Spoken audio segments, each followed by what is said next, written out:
Congratulations to Mrs. Mala Magesh for bringing out this book, and I'm very thankful for having invited me to be here on this happy occasion. Thank you. எல்லாருக்கும் வணக்கம்.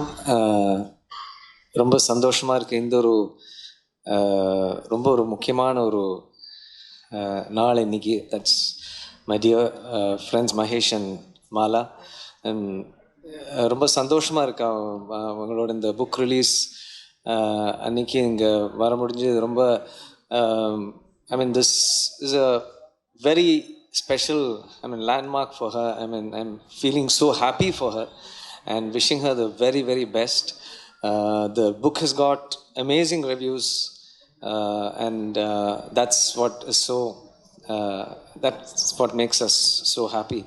And in fact, it's a coincidence that our family is also part of this occasion, because there is something that I wanted to share. Is our family, that is my great-grandfather, for the last 120 years has been dedicated to the service of women's health.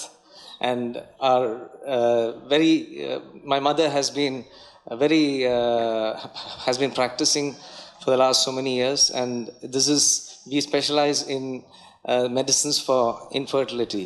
So it's quite a coincidence that we are also part of this whole occasion, and we feel really happy, Mahesh, and all the best to you, and wishing you the very best. Ellarku namaskaram. First of all, thank you Mahesh ji and Mala ji for inviting me here. ஜனங்களை பார்க்குறதுக்கே சந்தோஷமாக இருக்குது. கோவிடுக்கு அப்புறம் அதுவும் தெரிஞ்சவஞ்சிங்கள ஸ்டேஜில் இவ்வளோ பேர் ஜாம்பவாங்கள் like medical ஃபீல்ட்லேயும் ஃபிலிம்லேயும் சிங்கிங்லேயும் எல்லாம் கிரேட் ஆர்டிஸ்ட் இருக்காங்க. என்ன பேச சொன்னாங்க, மியூசிஷியனுக்கு வாசிக்கிறது தான் easy than speaking, I guess. But very happy to be here. And நிறைய ரிவ்யூஸ் இந்த புக்கை பற்றி படிச்சுட்டு இருந்தேன்.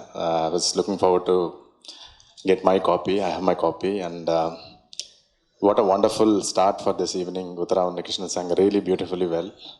அவங்கள பார்க்கும்போது எங்களுக்கு இன்னும் இன்ஸ்பிரேஷனாக இருக்குது. நல்லா ப்ராக்டிஸ் பண்ணணும்னு தோணுது இன்னும். Thank you. And I wish Malaji all the very best and many more to come. Thank you. Thank you for having invited me on the stage, and congratulations to the Mahesh family and Mala. I can understand when your daughter says how tough it must have been for you to have written this over 10 years. As a mother myself, I know what it is. And to dedicate 3 hours sincerely every day, congratulations to you, and to come out with a finished book, superb. So I wish you all the very best, and here's to more books. Thank you. Good evening, everybody, and lovers of literature, people who enjoy books, friends of the Mahesh family, great musicians on the stage, my dear friends. Writing a book is no easy feat, because you take a piece of paper, the first few lines come out. By the time you finish the paper, you're convinced it is not so good. And then you leave it, and the next day you read it, you're convinced it's very bad, and you junk it. So many scripts lie scrolled up inside our waste paper baskets that the idea that you pick, you have to actually find a good enough idea to stay invested in it for a very long period of time when you're writing a novel. And as it has been said by Mala and Mala's daughter, that it's 11 years of effort. So for 11 years, you shouldn't get tired of these characters and the settings and their predicament. And this is indeed, a testament to the fact that there has to be some depth inside this. So when one is looking at Padma's life and trying to figure it out, there are so many layers inside Padma's life which is so unique. And it was in 1900, 100 years before. And around that period, when a woman didn't have a child, it was, literally curtains, even if your husband loved you. And if your husband goes and takes another wife and there's a child born, she's so excited, and I started getting a feeling that I'm going to see Yashoda and Devaki kind of a phenomenon here, because you're raising somebody else's child, and then when the child slips and falls, it's like, oh my God, it's like, what has happened? And then the trials and tribulations and the love of the husband. But what struck me was the kind of quality of Victorian literature inside that, wherein which she moving to another house and then becoming an agriculturist and raising money and wealth, and thereby retaining her status, that seemed a very positive, strong force, in the agrarian society in that time. Women were just about getting educated, and to be able to think of a character, which is a real character in this particular case, that she could sufficiently give wealth. But there is so much of complexity in the character. It's not just a pure, nice person. Diamonds come in, family politics come in, and you make mistakes and then you recover. And this is one such story. And when you're counterpointing it with 100 years later, and then things are so different, right? So you have, but the tribulations are the same. So when I was reading this story, I was, fascinated by another great book, which I had, come to know and read and seen. And it's called The French Lieutenant's Woman. It's by John Fowles. And Fowles writes about it in a way wherein which he was fascinated by one visual of a Victorian woman standing on a quayside. And she used to work in some family, and she was sort of disgraced, and she stood in the quayside looking at the sea. So based on this visual, he kind of conceived the entire story and wrote it. And there also you have this triangular structure of a man, another woman, and this trials and tribulation, money coming in, going, and all that. But what was interesting is something for you. The intercut that you see is there in the film, but in the book it's it's 3 possible endings. But when it became a film with Harold Pinter, they intercut between the lives of the actors and the characters written, and it keeps cutting back and forth. So maybe there is a film in your book. So, so maybe the next thing to do is to make a film where you intercut. Probably you'll have to look at a slightly different structure and get Harold Pinter involved or some person. But yeah, so there is definitely a story inside this, and it's worth making into something. So I do hope that your dreams are fulfilled in such a manner. And Naina's character is far more complex than Padma's. It becomes so much more intriguing. But having said that, it is truly courageous to write your first novel like this. First of all, cutting back and forth in time. Making sense of one story is difficult. Making sense of 2 stories is even more difficult. And then trying to, talk about subjects like, there is this famous Matru Suktam by Shankaracharya, where he who, after losing his mother, Astam Tavadiyam Prasudi Samaye Durvara Shulavyatha Nairuchyam Tanusoshanam Malamayi Sayyasa Sambalsari Ekasya Pina Garbhabhara Bharana Kleshasya Garbhabhara Bharana Kleshasya. This is something, is such a important aspects, but it is swept aside. It's not discussed, And it requires the courage of a woman to write about the real agony and the pressure that this can bring about. And in psychological terms, as your daughter is a practicing psychologist, IVF treatment actually induces a lot of trauma, of emotional trauma for things. It inflames the emotions of people. So all these things that you have written has solid psychological backing, as well as your own personal research. So I do hope that you write more novels and continue writing, and Please write about men also. Please write about please write about music. We're all fascinated by music, and we know all of you are fascinated by music. And do hope that you make this into a film, and it should be seen by a larger number of people. Thank you. Ellorukkum vanakkam.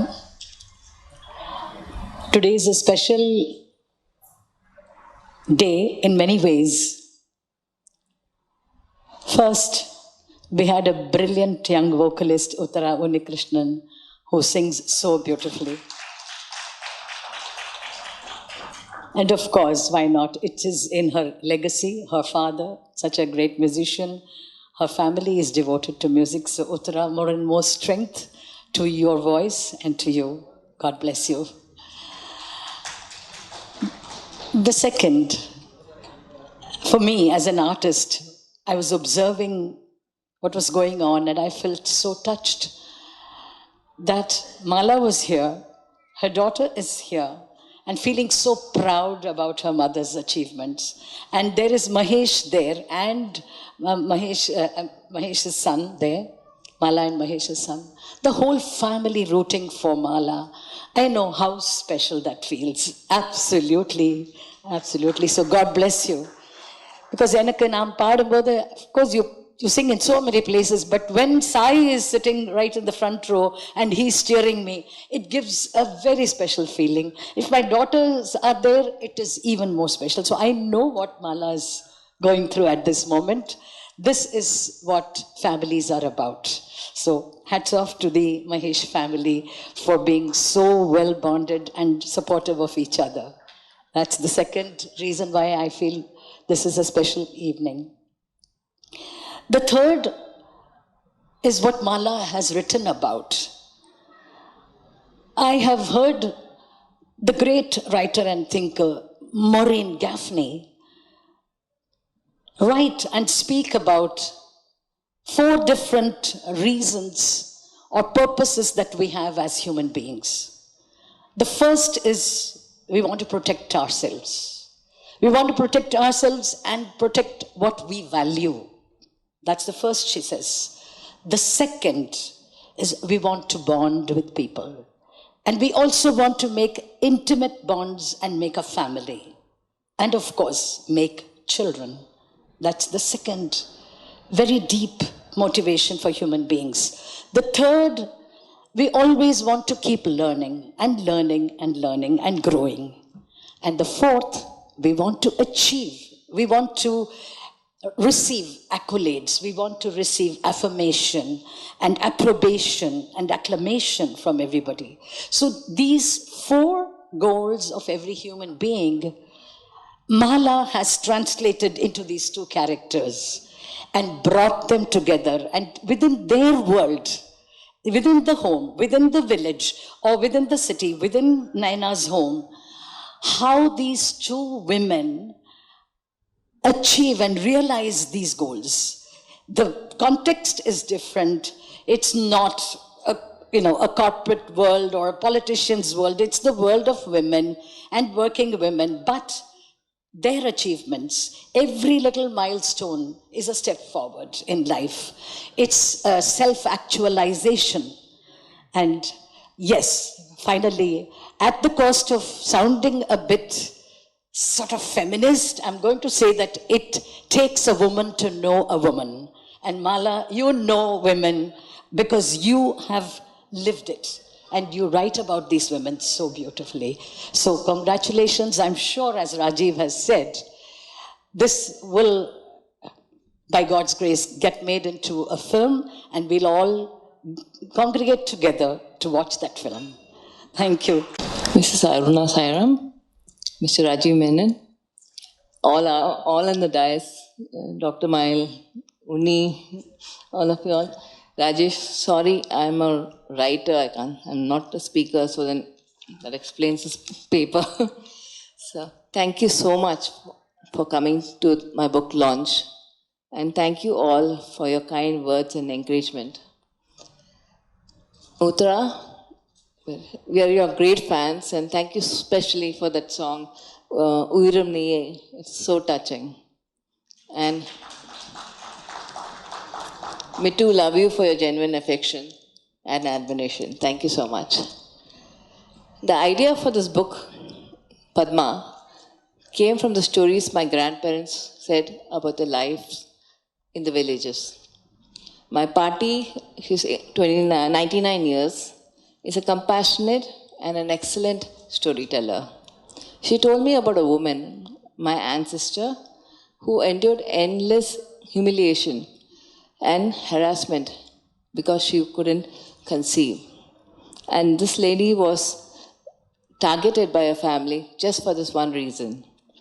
Both my grandmother and I felt that it was unfair to blame her for something that she could not, that was beyond her control. This was my inspiration to write Padma. I want to write a story imagining the pain and isolation such women would have felt and the impact it would have had on their lives and on their family. My initial plan was to write a story about a character, Padma, and her struggles with infertility, setting the story in 1900 Kerala. I mean Kerala because we are from Kerala, we are like basically Kerala Ayers, so that's the reference. I based the character of Padma on a mixture of personalities from our family that I heard of from my grandparents. The women in those times were homebound, yet alert and resourceful. I'll share one of the anecdotes that my grandmother had told. There was this woman who was traveling, again one of my ancestors, who was traveling first time in the train without a male companion, and by mistake her son put her on the wrong train traveling the opposite direction. This Pavam party had no money and a child to take care of. But this courageous lady managed to find help and returned home safely before her son realized his blunder. And I hope some of that presence of mind trickles down to this generation. I faced a lot of challenges while writing this book. One, of course, was time. While I managed to finish the first draft by 2014, my work and other responsibilities slowed the editing process. However, it was my dream to publish the book, so I pushed myself to sit through the bleak days of the lockdown and got to the finishing mark. Another challenge was making up fictitious name for villages in Kerala. No matter what Malayali sounding name I came up with, that place already existed. So, the strong, loving character of Sheshadri, Padma's husband in my book, was inspired by my grandfather. He was big-built, imposing, and a little terrifying when he got angry. We used to call him Bam Boom because he had a loud voice. He was also affectionate and generous. And he had his own way of showing his love for my grandmother, which would actually embarrass her and make her blush. So, as I researched for my novel, I was a bit surprised that the taboo surrounding infertility still exists globally. One of the main reasons for the stigma is that the subject is not well understood or talked about. As a result, those struggling with the issue, especially women, struggle alone. At one end of the spectrum, there are people who pass snide remarks and judge the women for her lifestyle choices, even if the problem lies with the man or with both of them. While on the other hand, there are some of us, me included, who have become so conscious of saying something wrong or saying something hurtful that we quickly change the topic when this thing comes up. But our sympathetic expressions on our face could be equally damaging. So I added another character, Naina, set in present-day Mumbai, to make the story more relevant to the current times. While the problem these two women face are the same, the way it manifests in their lives, affecting them and their loved ones, are unique to their times. However, both are victims of patriarchy. For Padma, it was insults and accusations from jealous relatives who enforced unfair rules and societal standards on her. While Naina had a lot of resources at her disposal, a past secret seeped in misogyny threatened to be her undoing. While our society should be ideally supportive and non-judgmental, it's not always the case today, let alone in 1900s. So how can we help people like Padma and Naina, insensitively termed as barren, to move forward in life? Perhaps the only way is to look inwards and reflect on our own shortcomings and genuinely empathize with their struggles. Because when you understand a person, kindness follows. Here, I would like to quote a phrase from my book. Truth and courage are interlinked. Whenever your courage fails, staying on the path of truth will give you the guts to stick to your convictions. I hope my book creates a level of empathy and awareness about this issue. And it's not as if the people are heartless or uncaring, but sometimes we all get involved in our life and we don't have the headspace or the time to think about somebody else's problem. If my novel leads to more discussions in public, encouraging people to share their pain, their experience, providing a path for others to follow, then in some way, some small way, I would feel I've done justice to the suffering of my ancestor and other women like her. Before I conclude, I'd like to thank my husband, Mahesh Swami, my daughter, Mithila Mahesh, whether she's Dr. Mithila Mahesh, we like to say that, and my son, Murli Mahesh, son-in-law, Ajay Desikan. I'm so fortunate to have your full support all the way from writing, editing, and now promoting Padma. You all equally deserve the credit for bringing this story. Love you very much.